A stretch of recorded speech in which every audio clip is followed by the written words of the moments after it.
இருந்து வருகின்றார். பிரஜாபதி தட்சன் அருந்தவசு புரிகின்றார். இவன் இப்படி அருந்தவம் புரியக்கூடிய நேரத்தில் அந்த தங்க கைலாச மாமலையிலே பகவானும் பார்வதியும் இனிதாகவே அரசிருக்கின்றார்கள். எப்படியும் அரசிருக்கின்றார்கள். தோணி பொன்னை ஒதுக்கி பார்த்து சொலிமுத்தாரை விலகி பாவி ஆணை பொன்னும் வரைய மீதில் அருள்மையும் ஒளிவிருக்கின்றார்கள். சக்தியம்மன் இடமிருக்க சங்கரனார் வளமிருந்தார்.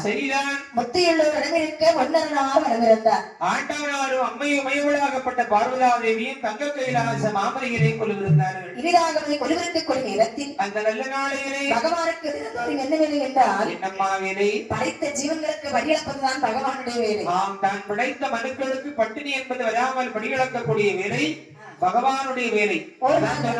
மக்கள் பணியே மகேசன் பணி.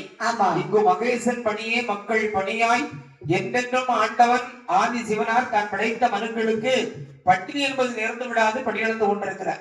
அந்த நேரத்திலே சரி பகவான் படியளக்க வேண்டும் என்று சொல்லி அந்த யாகிய பார்வதா தேவி மத்தி என்ன சொல்கிறார் என்று பாருங்கள். எப்படி அம்மா? பார்வதியே பார்வதியே வார்த்தை ஒன்று சொல்ல கேளாய் சொல்ல கேளாய் வார்த்தை ஒன்று சொல்ல கேளாய் சொல்ல கேளாய் பார்வதியே பார்வதியே பார்வதியே சொல்ல கேளாய் சொல்ல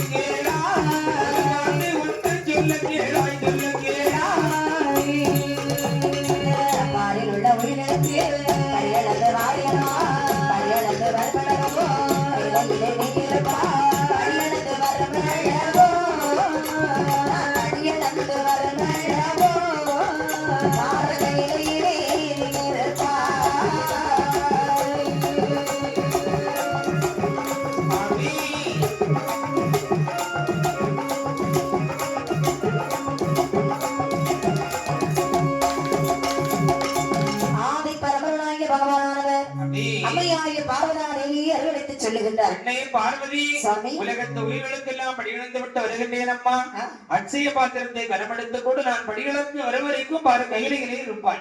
ஆகட்டும் என்று சொல்ல பார்வதாதேவி இன்முகத்தோடு அட்சய பாத்திரத்தை கனமெடுத்து கொடுத்து பாத பூஜைகளை முடித்து பணியுடைகளை ஏற்றுக்கொண்டு படியிழந்து விட்டு வாருங்கள் பகவானை என்று தினந்தோறும் வழியனுப்பி வைக்கக்கூடியவள் சாட்சாத் அம்மை உமை பார்வதா தேவி. அதன்படியாக அப்படி ஆதி பரமனாகிய பகவானவர் சரிதான் பார்வையிடம் விடைபெற்றுக் கொண்டு பார்வதா தேவியிடம் விடைபெற்றுக் கொண்டு அந்த பார்வையில் உள்ள உயிர்களுக்கெல்லாம் அம்மா எப்படி வழிவந்து வருகிறார் என்று பாருங்கள். எப்படி அம்மா? நாளை நல்ல திரையெடுத்து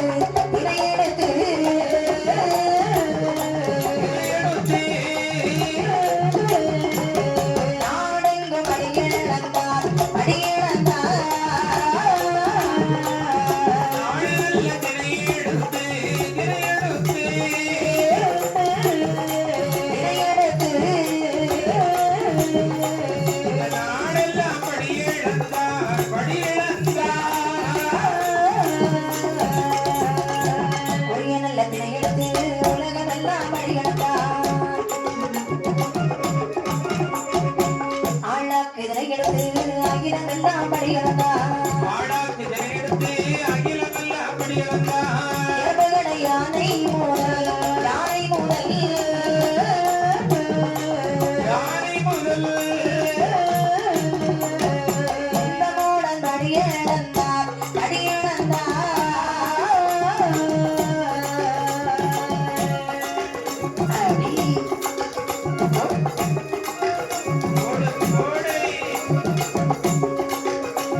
அந்த பாரியுள்ள ஜீவனுக்கெல்லாம் படியிழந்து விட்டு வருகின்றார்.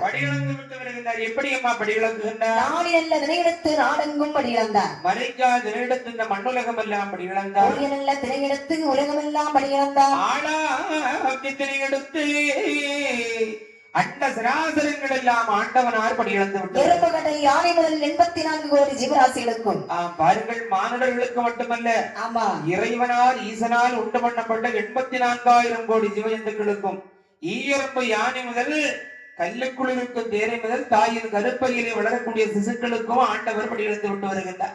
பகவான் நிரந்தரம் படியிழந்து விட்டு வரக்கூடிய இடத்தில் பகவான் படியிழக்க சென்ற பிற்பாடு பார்வதிக்கு ஒரு சிறிய எண்ணம். என்ன எண்ணம்? சந்தேகம் எனும் சரக்கு அது பெண்கள் மத்தியில் நிறைய இருக்கின்றார்கள்.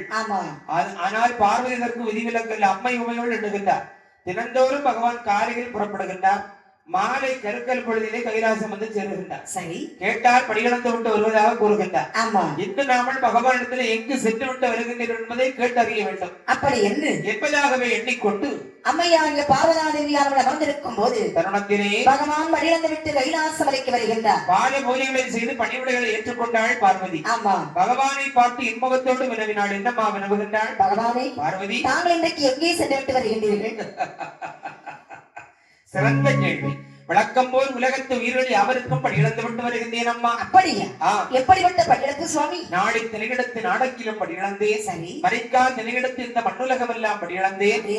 ஆளாந்தி திணையிடத்து அண்ட சராசரங்களையாவும் படியிழந்து விட்டு வருகின்றேன் அம்மா. அந்த வார்த்தையை கேட்ட போது எண்ணி பார்த்தாள் பார்வதா தேவி. நினைக்கின்றார், எப்படி பகவான் நாளில் திணையிடத்து நாடகம் எப்படி வழியிழக்க முடியும்? ஒருவரால் இது எப்படி சாத்தியப்படும்? இவர் நிஜமாகவே வழியிழந்து விட்டு வருகின்றாரா? அல்லாது போனால் படைத்த மனுக்களை பட்டினியாகத்தான் அமர்த்தி விட்டு வருகின்றார் என்றால் நம்முடைய நாதனாகிய பரம்பொருளை சோதித்து அறிய வேண்டும் என்று சொல்லி அம்மையாகிய பார்வதா தேவியானவள் அம்மையே உமையவளாகப்பட்ட பார்வதா தேவி என்ன செய்கிறார் என்று பாருங்கள். எப்படி அம்மா? பரிசோதிக்க வேண்டும்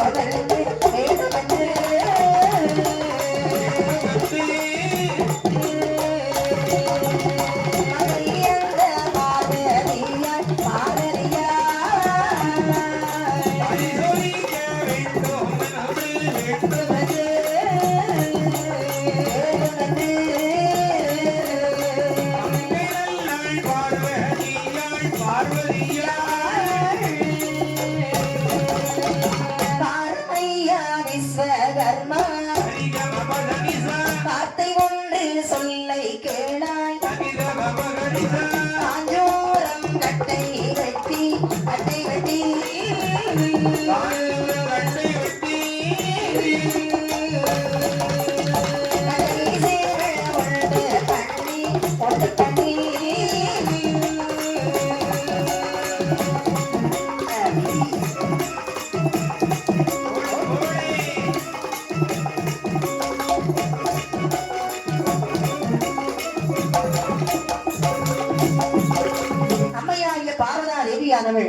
பகவானுடைய வழியிழப்பை பரிசோதித்து பார்க்க வேண்டும் என்று சொல்லி ஆண்டவனுடைய படியிழப்பை சோதித்தறிய வேண்டும் என்று யாரை அழைத்து என்ன செய்கிறார் என்று பாருங்கள். அம்மை உமையவள் பார்வதி யாரை வரவழைத்தாள்? தேவதச்சனாகிய விஸ்வகர்மாவை அழைக்கின்றாள். விஸ்வகர்மா ஆச்சாரியாரை வரவழைத்தாள். விஸ்வகர்மா தேவி, தாங்கள் எனக்கு ஒரு வாய்ப்பு செய்ய வேண்டும். பொருட்களம்மா, காஞ்சூரம் கட்டை கட்டி கட்டை சிமிழானது ஒன்று பண்ணி தர வேண்டும். அதன்படி ஆகட்டும் என்று விஸ்வகர்மா என்று சொல்லக்கூடிய ஆச்சாரியார் காஞ்சிபுரம் கட்டை வெட்டி கட்டை சிமிழ் கூடு ஒன்று கிடைந்து அதில் ஒரு திருக்காணிட்டு முறுக்கி உமையவள் பொருட்கரங்களையோ படித்தார். வாங்கியிருந்த பார்வதி அம்மையானவள் அப்படி 2 சித்திரமை பிடித்து அழைத்தாள். தான் கட்டியிருந்த முந்தானை சேலையை முடித்து எட்டுடுக்குள்ளே சொல்லி வைத்தாள். ஆமா.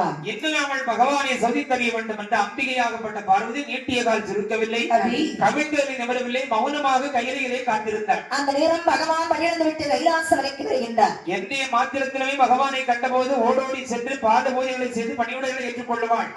எல்லாவற்றுக்கும் மாறாக அன்றைய தினத்திலே அம்மை உமையவளாகப்பட்ட பார்வதா தேவி மௌனமாகவே அமர்ந்திருக்கின்றார். மௌனமே விடையாய் இருந்தார். எப்படி? அரணாரை கண்டபோது அரணாரை கண்டபோது செய்யாமல் செய்யாமல் அடிகடக்கும் செய்யாமல் செய்யாமல் அரணாரை கண்டபோது அரணாரை கண்டபோது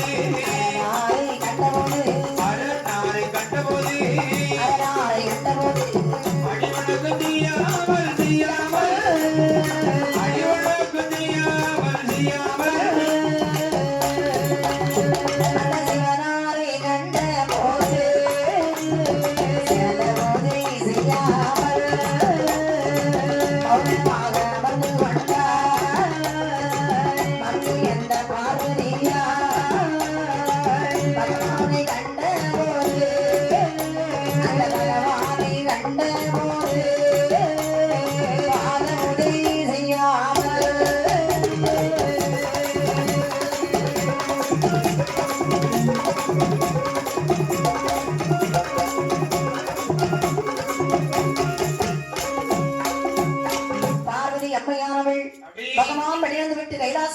வரும்பொழுது எப்படி அமர்ந்திருக்கிறார் என்றால் எப்படி அம்மா அமர்ந்திருக்கின்றார் அதனாரை கண்டபோது அடிவணக்கம் செய்யாமல் கண்டபோது சிறந்த பூஜைகள் எதுவும் செய்யாமல் பகவானை கண்டபோது பாடமுதி ஒன்று செய்யாமல் மௌனமாக இருக்கின்றாள் அம்மை உமையவளாகப்பட்ட பார்வதி. ஆமா கேட்டார் பகவான், உமையவளே என்னுடைய வருகைக்காக வழி மீது விழி வைத்து காத்திருப்பாய்.